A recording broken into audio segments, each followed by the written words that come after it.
I have in my hand a small electronic oscillator that plays a pure tone of 620 Hz frequency. When the tone generator is stationary, you hear a pure tone with no modulation at all.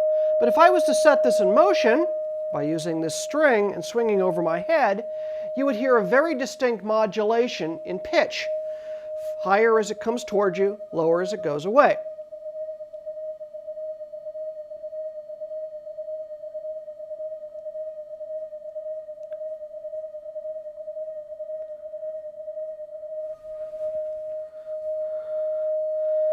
And then steady as we stand still.